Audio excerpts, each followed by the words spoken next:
someone who has speech delay does not necessarily have autism. It is important to know that once your child is exhibiting some signs of speech delay, to get an assessment.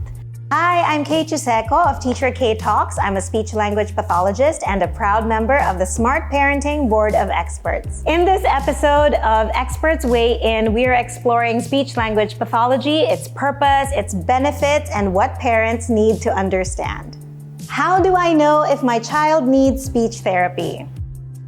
So usually we follow what we call developmental milestones. By 3 months old, yung cooing po natin ay yung mga vowel sounds, mga hoo, ha, ha, ha. And by 6 months, ito na yung kapag gumagawa na sila ng consonant sounds or nagiging bababa, mamama, kuku, ga, ga, ga, ga. Those are examples of babbling. By 1 year old, we should have one meaningful word. If let's say, every time makita ka ng anak mo, consistent na ginagawa niya yung sound ng ma to refer to mama, that is already considered a word. So kung wala pang kahit ganun yung bata by 1 year old, then they probably already need help from a speech therapist. The next one is combining words at 2 years old. So for example, ito na yung meron tayong mama kain or ball throw. By 3 years old, dapat 25% na lang yung mga bulol. But by 4 years old, yung clarity ng pagbibigkas ng bata is usually nearly 100%.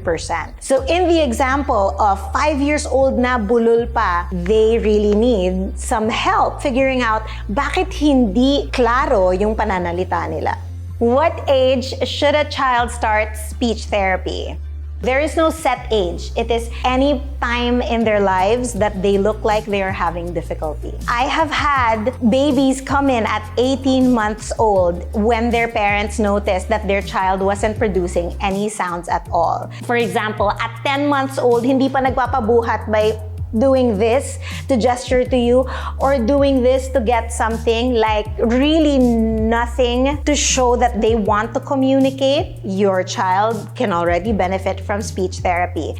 What are the most common causes of speech delay?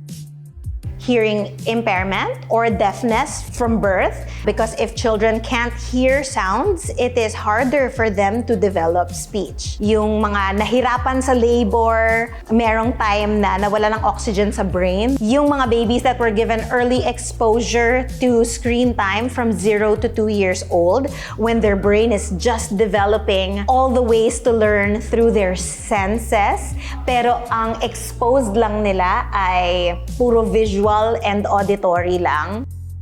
How can we help develop language at home? You always have to interact with your child as much as possible because language, communication is learned by a two-way feedback loop. They may learn something from music, from videos, but those are one way.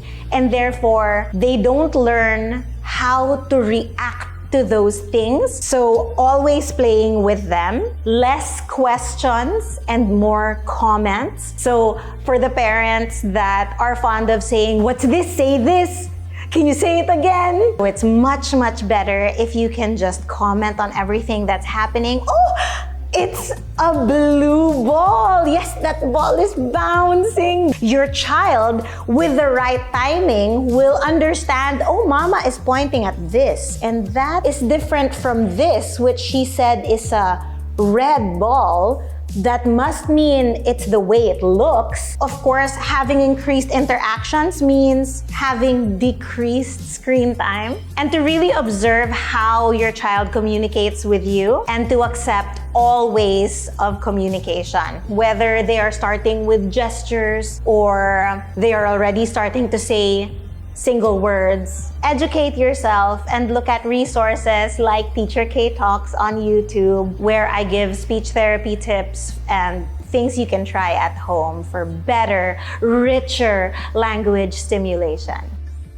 Got more questions about speech-language pathology? Drop them in the comments. We'd love to help, and for more expert advice, don't forget to follow and like and subscribe to Smart Parenting YouTube channel. See you next time!